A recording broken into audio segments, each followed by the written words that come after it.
from the voltage criteria, you may also have picked out the striking changes in the ST segments and T waves present on this ECG. Notice how the T waves in the left-sided chest leads are inverted below the isoelectric line. Also, if you look closely, you can see that these T wave changes are accompanied by alterations to the ST segments. In the left-sided chest leads, illustrated here in V6, you can see that the ST segment is depressed below the isoelectric line, while in the right-sided chest leads, the ST segment is elevated. In the setting of LVH, these ST segment and T wave changes are referred to as an LV strain pattern. The LV strain pattern is an important ECG abnormality, seen in a proportion of cases of left ventricular hypertrophy. We will take a moment to explain the generation of this ECG pattern, as it is very important clinically for reasons we will come back to. To do this, we will look at the heart in horizontal section and examine electrical events in that portion of left ventricular myocardium lying directly under lead V6. As explained in video 2 of section 1, depolarization begins in the endocardium and spreads outwards to the epicardial surface of the heart. Depolarization moving towards V6 produces an R wave, and the peak of the R wave represents the moment when the depolarizing wave has reached the epicardial surface of the ventricle. You will remember that unlike depolarization, ventricular repolarization is not propagated between cardiac myocytes. Cardiac myocytes repolarize at their own intrinsic rate. However, there is a gradient across the ventricular wall in the intrinsic rate at which cardiac myocytes repolarize, with cells at the epicardial surface repolarizing rapidly, while cells repolarize more slowly as we move towards the endocardium. The net effect of this gradient is a progression of repolarization across the wall, moving in the opposite direction to the depolarization wave. As repolarization is moving away from the lead, a positive T wave is produced in V6. This is the normal situation in the left-sided chest leads. Left ventricular depolarization and repolarization moving in opposite directions in the ventricular wall, producing concordant QRS complexes and T waves in these leads. Now let's look at what happens in the thickened wall of left ventricular hypertrophy.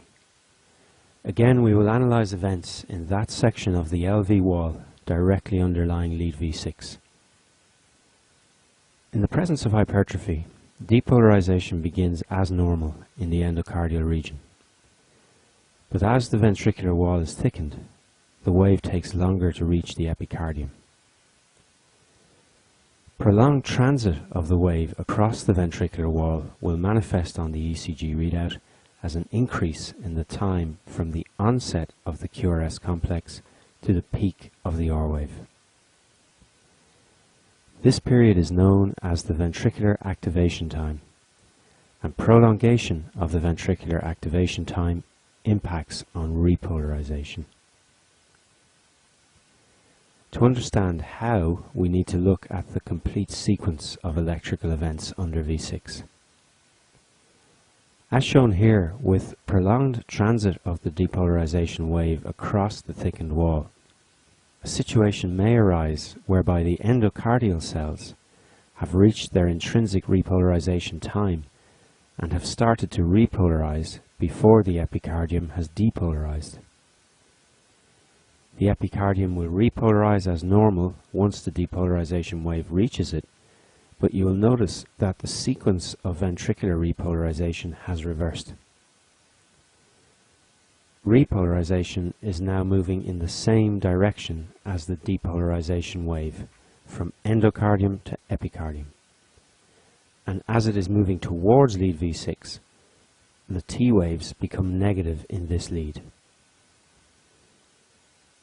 You will also appreciate that relative to the peak of the depolarization wave, repolarization is occurring early, manifesting as a negative deflection during the ST segment. In the example shown here, lead V6 demonstrates several important ECG changes seen in the lateral leads in association with hypertrophy. High amplitude OR waves, prolongation of the ventricular activation time, loss of concordance between the QRS complexes and the T waves, and ST segment changes. Note, however, that even with prolongation of the ventricular activation time, the total QRS complex duration remains within the normal limit of 3 small squares in the presence of hypertrophy. This is important for several reasons to be discussed in future sections. Finally, you should also note that as the right-sided chest leads record events in the left ventricular wall from the opposite perspective to that of the left-sided leads, the right-sided chest leads may, as illustrated here, demonstrate deep S waves and ST segment elevation in the presence of LVH.